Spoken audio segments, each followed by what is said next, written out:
And hello, everybody. I'm David Schuster in Lebanon, Connecticut. This is a special edition of Quick Hits News brought to you by HAPS Live.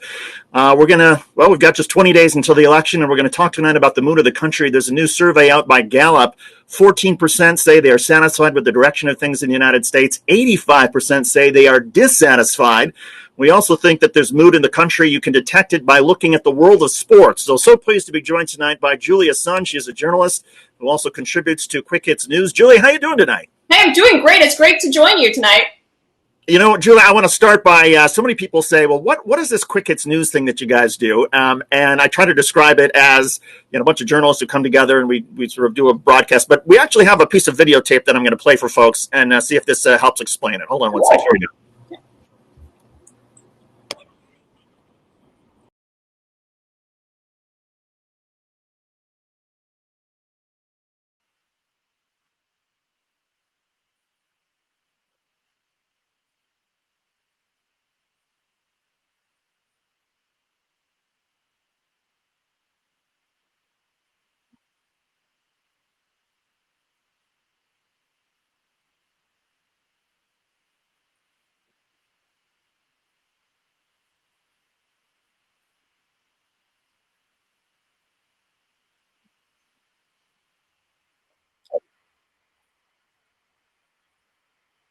I know. Why am I not in that room? Because my whole All right. shit is I want to save people time. I don't want people to watch hours and hours and hours program for nothing. I want them to take away something. I mean, David, look, we've been on networks, and there were times when our producers yell in our ears like, stop, 5 more minutes, 4 more minutes, whatever. And I don't want to do that in this digital age because I want to do our viewer the service of saving them time. And the truth is that we did that promo before we had Julia as a regular, but she is now a regular on Quick Hits News. You can catch her several times a week at when our show publishes at 5 o'clock. And we're also so pleased, Julia, to be talking to you live tonight through HAPS TV. And for anybody who wants to be part of the conversation, part of the chat, We're going to be talking tonight about the national mood, what we see in sports that reflects the national mood, what we see in some of the poll numbers. But Julia, I want to start first with your reaction on the satisfied, dissatisfied direction that things are going. Well, you talk about 85%. I can tell you I am among that 85%. I think you are too. Yeah. So I will make sure well before November 3rd. I mean, the first day of voting here is in New York State is, I believe, the 24th. So I will be there and standing in line to making sure my vote is counted. Were you surprised? Gallup comes up with this number that says 85% dissatisfied. What do you? A little surprised because I would imagine Trump's base. There is a part of his base, no matter what he does, including shooting somebody on Fifth Avenue, they'll still vote for him. So that number feels a little high to me. But all of our friends were very dissatisfied with the current administration, and we just can't wait to move on. Now you mentioned early voting. I want to put up a picture. A couple of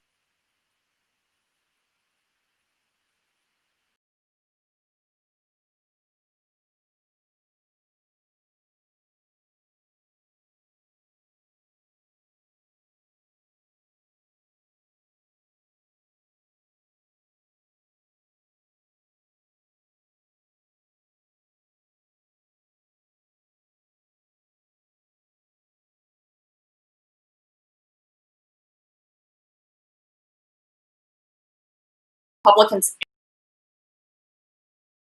in California, that's where I grew up, and now I vote in New York, even though I know my vote probably won't make a difference in either New York or California. My plan is to stand in line the first day of in-person voting and vote because I want my vote to count. I don't want my vote to get mishandled by the post office, even though, let's face it, the chance of that is minuscule, even though President Trump has been talking that up. I just don't want the older me to look back this year and say, I didn't do my part, so I want to be there. Yeah, it's so interesting. Is in our household, and we left New York for Connecticut because of some underlying health issues in our family, and we needed to try to outrun COVID. So here we are in this rural town, Lebanon, Connecticut, just sort of near Hartford. And we asked for our absentee ballot literally a month ago. And there's a way in New York you can actually track it and see where it is and see that your application has been accepted and see that it's been mailed. And it was mailed literally the 29th of September, and here we are, October the 14th, and we finally just got it today. So we, of course, but the anxiety that we had simply for, all right, we want to, get this thing in, we want to make sure that we participate in the process, even though, of course, you could argue that where we live in New York and New York State, there's probably no question about how that's going to go. But I just imagine that for so many people that you feel like you're living in historic times, and regardless of who you support, you want to be part of the process. Yeah, I can't imagine. Some of my friends' parents, they live in Pennsylvania. Some of them live in Ohio. They go to school. Their parents are schooled back home in Michigan, where you went to school. And a lot of anxiety among these people are like, what if this happens? What if that happens? I've been just telling people, if you're healthy enough, go out, make sure you stand in line. Social distance, of course, in this climate, but make sure your vote is counted. And we have some international journalists on Quick Hits News. And one of the stories that I'm thinking maybe that we'll do maybe tomorrow or the next day is that people overseas cannot understand when they see these pictures. I'll put up a picture again of people waiting in line, sometimes 8 or 9 hours to vote. People can't understand overseas. How is that possible that in the United States you have that issue? How would you explain that to them?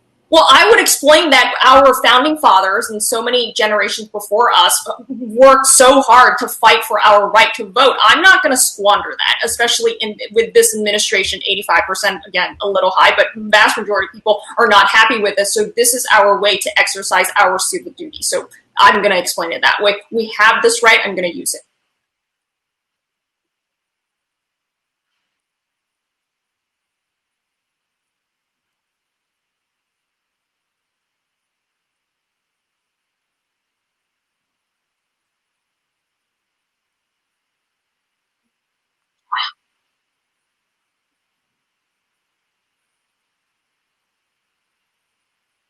Yeah, I see what you're saying. So in some other countries, it's a holiday, everybody votes, it's a normal occurrence. But in our country, I think it has to do with the electoral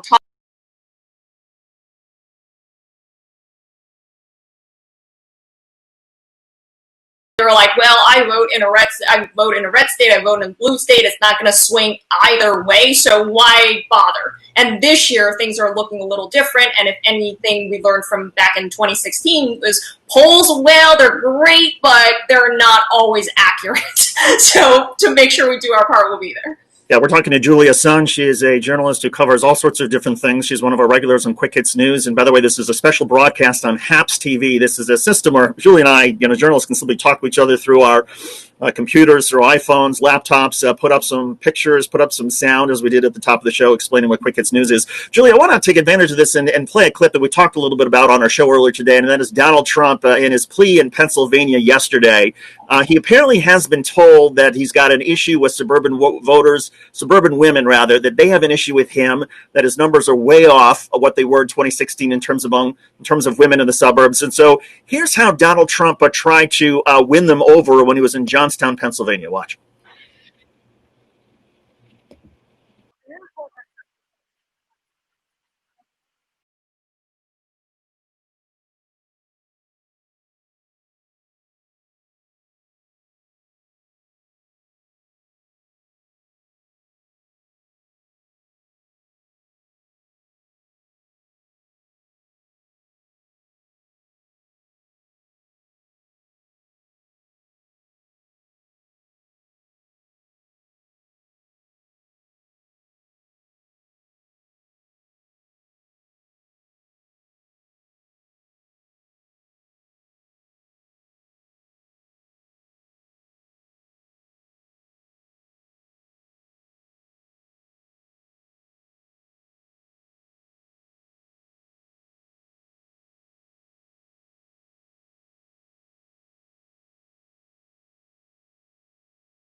Look, I have said this before and I'll say it again. He knows that his support among women, not even just suburban women, but women of all kinds, it's slipping. It has been slipping since 2016. And the more he tells people to be afraid of something, the more fear divides us, the more vote potentially he would get. So that's the reason why he pulls out this law and order, law and order, law and order, which I'm all for, but like it's not really how he portrays it. So some of the polls said, in suburban neighborhoods, white women have a favorable view of the BLM movement if they feel safe, but that number is exactly the opposite. 60% of them feel, when they feel unsafe, they have a negative view of that movement. So he's trying to divide us to get more votes.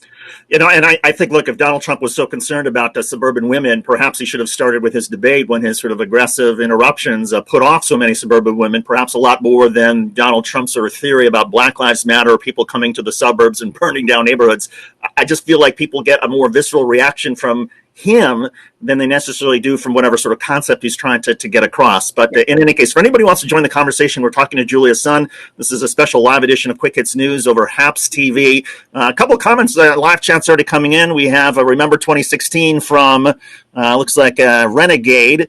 Renegade, welcome to the show. Remember 2016 when the media was so wrong. And as I pointed out on Julie, one of the chaps show that I did last night, even if you assume that the media has it wrong, and that the polls are off just as they were in 2016. When you factor that in and you subtract that error from Joe Biden's numbers right now, he still gets more than 300 electoral votes. But to the point, do you believe there's still a chance that perhaps the media has it totally wrong and that Donald Trump was behind by 10 points in Michigan 4 years ago and he ended up winning Michigan? Do you think that's a possibility now in all these battleground states? Well, I think it's possible. I want to clarify for Renegade, right? That's her name.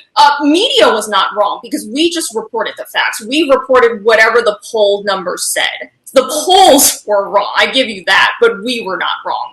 David, you were on the ground. You were calling elections left and right, and I was also reporting on it. We basically read whatever came across our desk, and we fact-check, this according to the Gallup poll, this is that. According to some of the other polls, this is that. From the Mammoth poll, this is that. So we call it, we read it as they are. Yes, there is a possibility, to answer your question, that polls are still wrong today, but as you said, even taking account of the difference that we got wrong back in 2016, Joe Biden is still slightly ahead in the polls. I'm not taking anything for granted because there is no guarantee that the polls are not more wrong this year than before.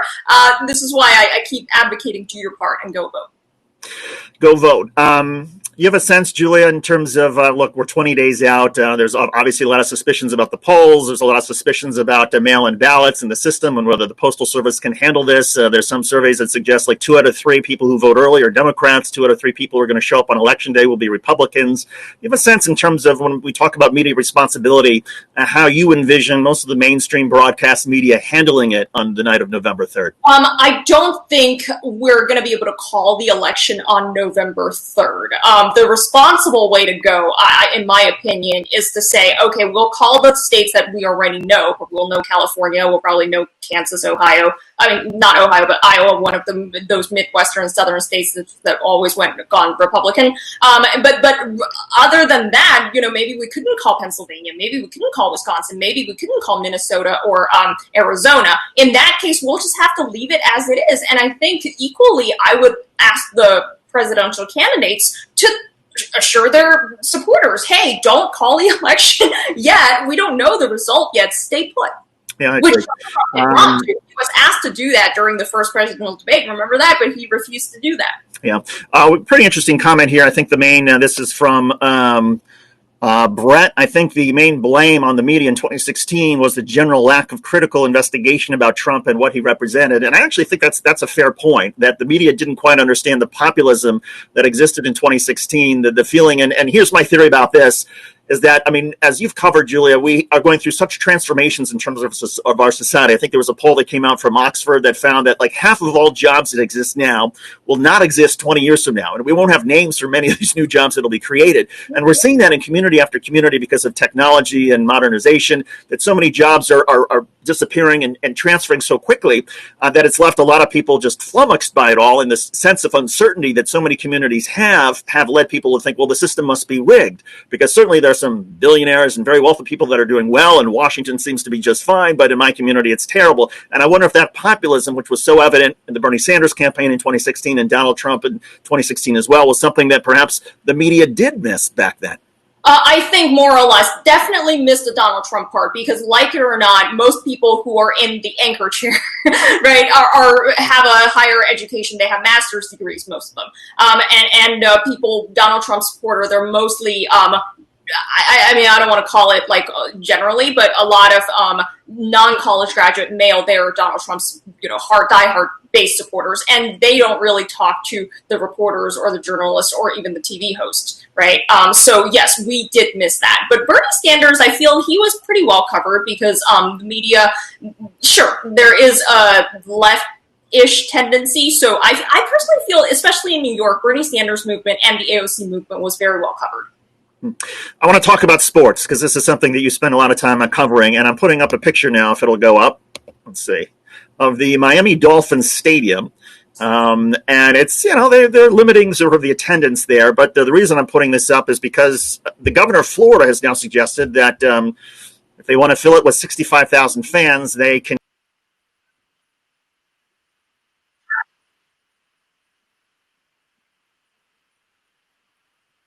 Yeah, so that stadium, it seats 65,000 people, and we're in the middle of a pandemic still. I don't know what Florida's doing. I don't know what Governor DeSantis is doing. Seriously, what are you guys doing? I know you worry about the fallout, or you worry about the economy. I get that, but this is just a terrible way to go. It's good that the Dolphins are not really packing 65,000 people at their next home game.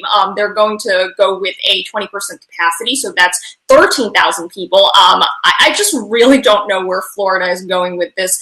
Florida's positivity rate for coronavirus testing is now finally below 5%. Please keep it that way. We don't want to go that to go back up again.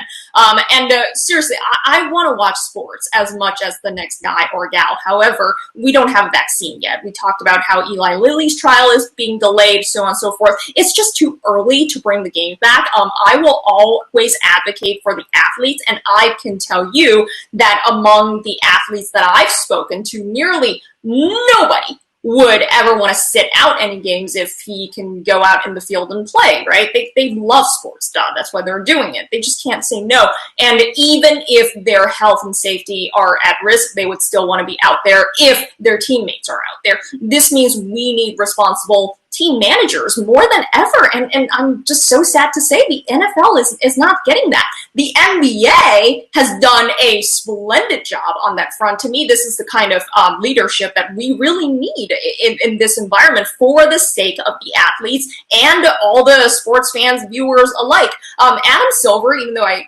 to be fair, Adam Silver initially didn't like this bubble idea.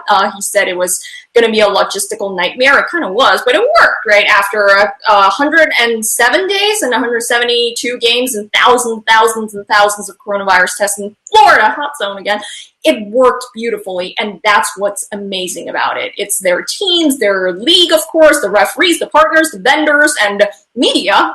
Some of our sports anchor friends, they were there. It's just surreal. All right. NFL is not doing that. Sorry to say, no bubble for the NFL players. What they are doing is they will begin PCR testing for the coronavirus on game days starting this week. PCR testing, that's the more reliable version. Usually it takes 24 hours to get the result back, up to 48 hours, but presumably they will get the result faster. They can fast track it through the league. They're asking everybody to wear masks, everybody except active players and play callers on the sideline who are in face shields. However, keep in mind that protocol came weeks after the season started, the delayed season started, right? And teams, they tell their players, oh, the rescheduling, the cancellations, they're just blips, don't worry, come back.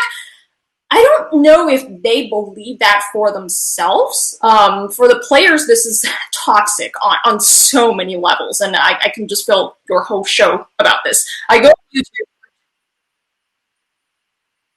Oh, where? Yep, yep, yep.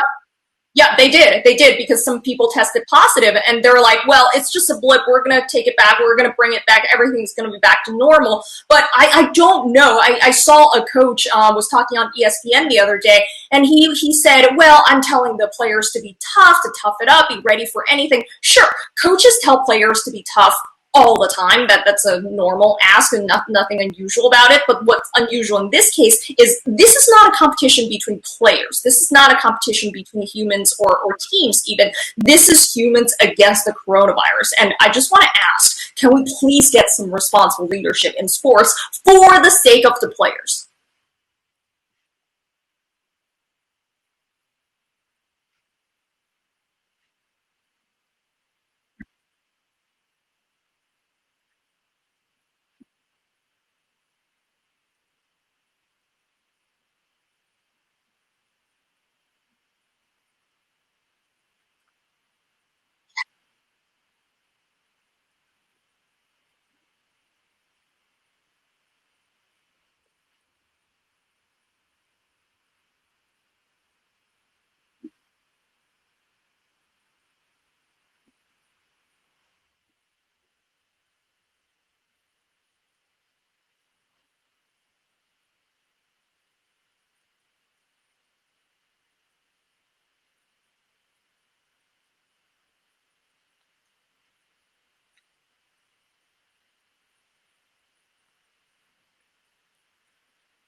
to me, that when people see that sort of mood get depressed, it generally tends to cut against whoever happens to be in office. Yeah, 2020 is just a weird year. A lot of people, they go to sports for that escape. They want that Monday night to be like actually off for good and not think about work, not think about kids, not think about anything except sports, but they're not really getting that right now. And 2020, what makes this year weird, also additionally weird, is sports and politics, sports and everything else. They're mixing together. So sports, it's just not sports anymore. It's not sports as we know it.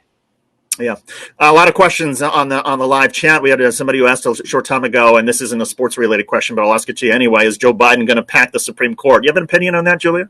I don't have an opinion on that. I mean, it's always possible. I personally don't think it's a good practice, because if one president does it, then the next president can do it again, and the next president can do it again. Then what's the limit? Then, he opens a whole Pandora box. So if I were advising him, I wouldn't recommend him doing that. But of course, it depends on how the confirmation for Judge Barrett goes. Yeah. Look, here's my sense, and again, I'm putting up the number on our screen of the national mood that we were talking about: 85 dissatisfied, 14% satisfied with the direction of the country. I think you could say that 85% of Democrats were dissatisfied in how Joe Biden answered the question about packing the Supreme Court, because the reason Democrats talk about packing the Supreme Court is because they don't want the Amy Coney Barrett confirmation to move forward before the election, because Republicans wouldn't let Merrick Garland have a confirmation hearing the year of the election in 2016. So to me, I mean, I've heard a couple Democrats say it, and I agree. If Joe Biden would have come out and said, you know what, if the Republicans move forward in jamming through this confirmation before the election, you're damn right I'm going to support packing the Supreme Court. To me, at least, it would sort of show the cause and effect that I think Democrats want to sort of get into. This isn't just Joe Biden just wanting to pack the court, or Democrats wanting to pack the court for no reason. They feel they have a valid reason, and that they're essentially trying to convince Republicans don't move forward with this nomination confirmation process now. So to me, it would have been more effective if Joe Biden would have said it that way than if he just would have said, well, I'm not going to bite on this because I don't want the media to have a story to talk about. No, the story is not packing the court. If you're a Democrat, the story is this Supreme Court confirmation hearing should not be going forward right now. At least that's... Yeah, I agree with that. I think it's so tragic that in our country right now, the two-party right now, it's like kindergarten, right? Like, you did something to me, and that is my reason to do something worse to you. And then in turn, you do something worse to me. And then it's a vicious cycle that we just don't know where we're going. So I don't want to see us going down that path, but unfortunately, that may be where we're heading. Yeah. Now let's get back to sports, and we'll get back to more of the comments. We've got almost 60 conversations going here at once.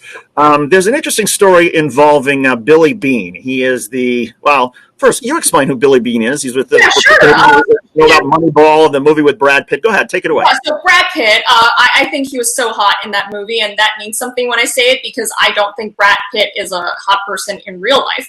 So I just lost 100 followers for saying that. Anyway, Billy Beane, such a talented young guy when he was a teenager, right? He never quite made it in the field under the biggest spotlight, even though he was drafted very early on. And then he went to the front office and became unequivocally the most famous baseball executive of his generation. If you never read Moneyball, if you never saw that movie, just pick one. It's really, really good. I really resonated with Billy Beane's psychology. I think in the book, his don't quote me on this, but I think he was the other person up for the draft was Darryl Strawberry, and he said Darryl was made for playing the game. I was made to play the game off the field. I wasn't made to compete. He was made to compete. So I really find that psychological comparison very intriguing.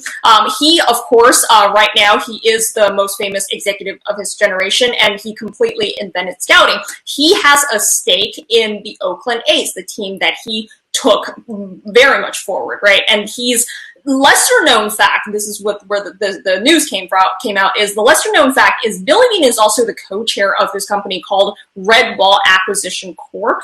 It's a special purpose acquisition company, SPAC, and what does it do? Literally, as the name suggests, it is made to buy something. The other name for it is called a blank check company. Just in a way, it writes a check, it buys something else, whatever it wants. And Red Ball is talking about the possibility of merging or partially acquiring what's called Fenway Sports Group, which owns the Red Sox. And they bought the Red Sox, I believe, back in 2002, and they also owns the Liverpool Football Club in England, and they own the Boston Globe newspaper, and of course Fenway Park, Sweet Caroline. Plus, plus a controlling stake in the New England Sports Network. If this merger or acquisition were to go through, then Billy Beane may be forced to leave the Oakland A's altogether, because you technically can't be the owner of two different teams. I'm a sports host. I'm not a sports lawyer. I hear that from different pundits that their opinions are somewhat split on this, whether Billy Beane can own two baseball teams at the same time. Some people were saying, oh, well, you can own Apple and Apple's competitor Google at the same time, so maybe there's a workaround for that. Maybe he can own something that owns something else that owns something else and eventually owns the team. Maybe there's a way to do it, but that'll largely depend on how the deal itself is done.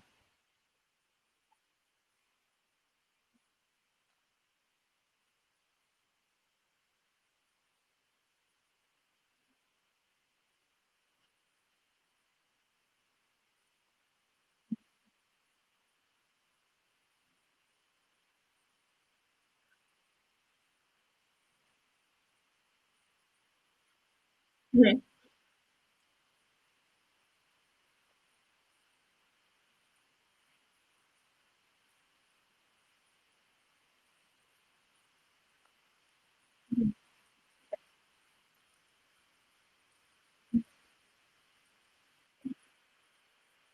Yeah, you're exactly right, David. In essence, what a computer sees and what the human eye sees are fundamentally different. Like, computer can track these numbers and see, oh, that's the deciding factor, not what you like. One of the theme that was brought up repeatedly in the book and the movie was some of the scouts. They look, oh, does this man look good? Like, is he modeled? Does he have like a good physique? But that maybe it's going to affect your batting average or whatever other metrics. But that's not the deciding factor according to the computer program that Billy Beane was working with. So he reinvented the whole wheel, and that took the Oakland A's far. Now, what about the argument, though, that it took them far for a couple of seasons, but that overall his system has not been as productive as a lot of people think it should have been, and therefore Billy Beane is somehow overrated? Yeah, that was the other side of the argument. And I would say, okay, Moneyball took Billy Beane far for a few seasons, but by the end of several seasons later, well, everybody noticed, oh, well, they're doing well, so what's their secret? And then they got their secret, so they hire their own quant guys, and they're like, oh, let's crunch number like they did. So because they could potentially get more brain power behind them, so they were also catching up. So they had a few season advantage. I don't think he was overrated. It's just the secret was out, and everybody else caught on. And by the way, I guarantee that there is a Billy Beane equivalent in Hollywood, and I'm putting up a picture right now of Brad Pitt. I guarantee there are people in Hollywood who can say, okay, if Brad Pitt is part of a movie, we are guaranteed this kind of response from this demographic, and if he's in this particular kind of role and has this much speaking time, that's the magic. Statistical analysis across our society, especially with the last 25 years. I have a frequent guest on my show, one of my regular sources for this type of thing. He's building something exactly like that. So when that's public, I can report on it.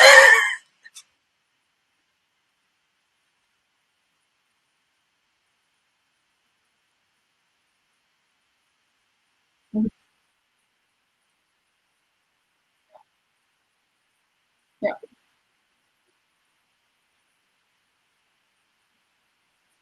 yeah, yeah.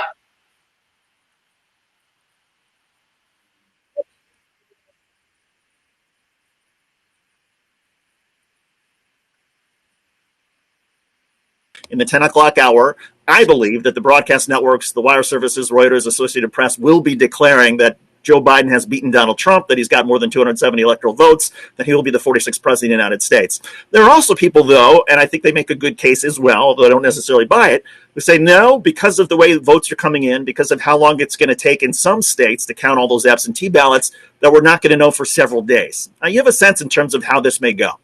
I am probably in the latter camp. I would love to know the result on November 3rd, but I'm preparing myself for talking about it on November 4th, November 6th, November 6th, November 7th. Sooner the better, but I'm preparing myself for that possibility. So I think it's more likely, the latter scenario is more likely. And look, there's a good argument to be made. I think you can make it both ways, and I certainly respect that point. And I think it is incumbent on all of us in the media, and particularly everybody who's participating in this election, to realize that this may take several days, and it may be the case in which there's an incentive for either Joe Biden or Donald Trump to come out on the night of November 3rd and declare that they have won, well before the broadcast networks, Reuters, the Associated Press are ready to declare what the results are. And I guarantee that the Associated Press and Reuters, where you've worked, I mean, they're, I think, going to be especially cautious in terms of waiting for the secretaries of state in each individual state, particularly the battlegrounds, to come out and provide their numbers before the wire services make any sort of projection. You think that's fair? I agree. And also don't forget the social media platforms, Facebook especially. I talked about this on some of the other shows. They're especially being cautious about that. I'm sure when Mark Zuckerberg built Facebook back in his Harvard dorm, he didn't think, oh, one day I'm going to influence the election, but here we are. So Facebook is taking a step. I mean, it's a little too late in my opinion, but they're trying to not influence the election. They're taking down controversial ads, and they're saying, okay, we're not going to post any ads on November 3rd or in fact the week of that election whenever the candidates say, oh, so-and-so won already. So they will fact check that. They will make sure it's not called until it's really called. Yeah. Anyway, we're now up to 67 live chats, and we've been going out for about a half an hour, so we're going to end this soon. But Julie, a couple more questions. Somebody wants to know what your favorite rapper is. Julia Sun's favorite rapper? Question mark. I don't really have a favorite rapper. I'm always a Taylor Swift gal. Okay. There's another question here that says, love to see their tax returns. This is Young Girl. I believe that's a reference to a discussion that some people are having on the board about Donald Trump and their tax returns. Would you want to see now? What would you want to know about Donald Trump's tax returns? Well, I want to know, how did he get down to $750? I want to see. I want to see his personal tax return. I want to see his corporate tax return, because it is possible. I mean, I think it's so overboard that his Army's lawyer somehow crunched the number and made it $750. But I would like to see how much he paid through Trump Organization. Did he write off everything as consulting fee for Ivanka? All that. Yeah, I'm with you. And look, I think there's a possibility that maybe he followed the tax law and was simply using every exempt and write-off that he was entitled to. But I think there's also a possibility that he was stretching things a bit, particularly with some of the money that he gave to Ivanka for consulting fees and then wrote that off. I don't think that... Consulting fees, they're frequently abused. The other one is entertainment fee, dining fee. You know, we're going to order, I don't know, $500 sushi, and then we write that off. But we can really order sushi, we just, pocket that. So that is a frequently abused item on the tax return. I would love to see that. Yeah. Julie, this has been great. I'm so glad that you're on HAPS now. And again, for all of our fellow journalists out there, it's a pretty easy platform. Yeah. You just go to HAPS TV, sign up, create a profile, and then you can also have these live conversations and build all sorts of elements and videos and sound bites and graphics on the screen. And then by that way, you can also catch Julia a couple times a week, usually on Quick Hits News, which is the broadcast we put out each day around 5 o'clock, where we have 4 or 5 journalists who get together and talk about the top 10 or 12 stories across the United States and around the world that day and react to everybody's reporting. So, Julia, great stuff. Always a pleasure talking with you. Now, 20 days until this election, and then we're going to talk about that, I think. On behalf of Julia Sun, I'm David Schuster. Thanks for watching, everybody. Take care.